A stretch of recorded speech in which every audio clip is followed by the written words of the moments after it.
Hola a todos. Como pudieron observar en este primer tema del módulo 2, desarrollamos aproximadamente 13 instrumentos jurídicos, tanto a nivel internacional como a nivel regional. La importancia de estos instrumentos es muchísima.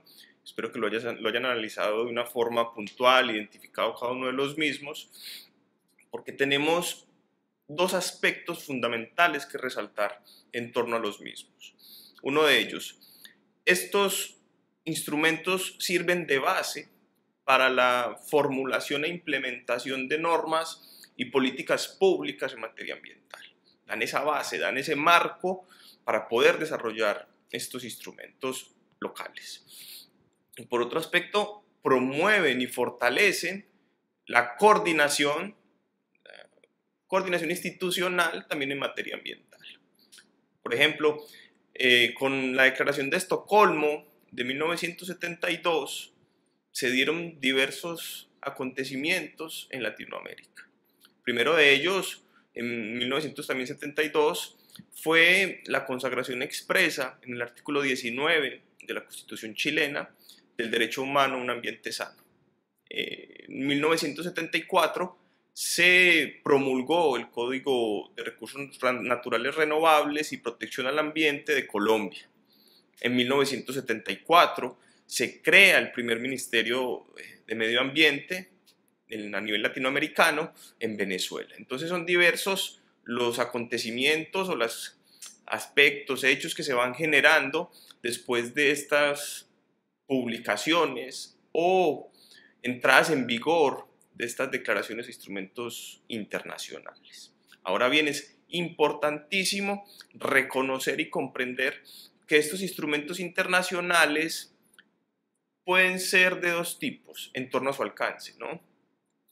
Vinculatorios o no vinculatorios. Cuando hablamos de instrumentos jurídicos a nivel internacional vinculantes, hablamos de normas que tienen o establecen deberes, obligaciones e imponen una sanción por su incumplimiento, es decir, tienen una consecuencia jurídica ante el incumplimiento del deber u obligación establecido.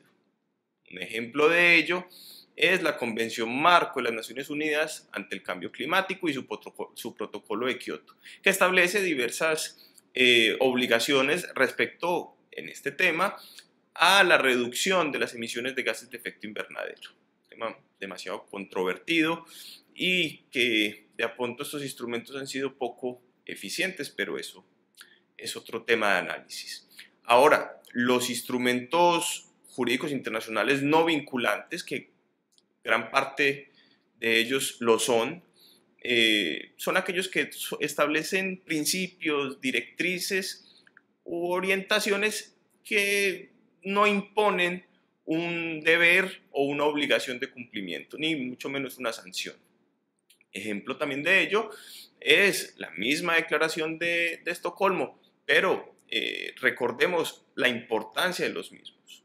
El principio número 1 de la Declaración de Estocolmo fue el motor o el eje para que se reconociera en un futuro el derecho humano a un ambiente sano. El principio número 10 de la Declaración de Río de Janeiro de 1992 fue el principio o esta directriz que fue el eje para que se reconociera la participación ciudadana en políticas ambientales como un aspecto fundamental para la gobernanza o la buena gobernanza ambiental.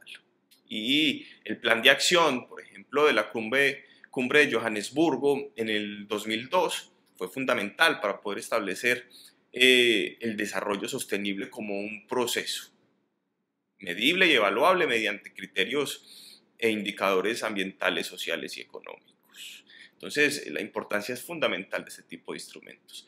Quisiera, por último, hablar sobre un instrumento jurídico específico, y es la Convención Ramsar, un instrumento que fue el primero que reguló a nivel internacional un ecosistema, los humedales. Por eso es la Convención Ramsar sobre humedales de importancia internacional. Muchos de nosotros hemos escuchado sobre la lista Ramsar. Ahora bien, ¿por qué? ¿Cuál es su relevancia? En Latinoamérica tenemos una gran riqueza de humedales, algunos o muchos de ellos no han sido reconocidos, pero el caso, por ejemplo, de Argentina, de México y de Brasil la superficie que ya está registrada ante Ramsar es de aproximadamente 21 millones de hectáreas, casi la superficie del país de Ecuador, la superficie completa de Ecuador, que es de 28 millones de hectáreas alrededor.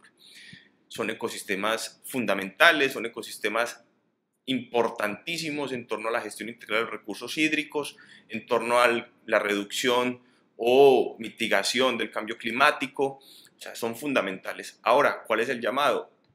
Si bien este instrumento se formuló o se promulgó en 1971, entró en vigor en 1975, tiene casi 200 estados parte, 200 miembros, pero su implicación o su desarrollo local no ha ido de pronto de la mano con esa prontitud en su publicación y en su reconocimiento. Ya van diversas décadas, varias décadas desde su entrada en vigor, y el desarrollo legislativo local de pronto no ha sido el esperado, de acuerdo a la importancia que tienen estos instrumentos, pero es un buen ejemplo y es importante resaltar este caso. Quisiera agradecerles su atención. Como siempre, estoy a sus órdenes, a su disposición para todo lo que se les ofrezca y que estén muy bien. Gracias.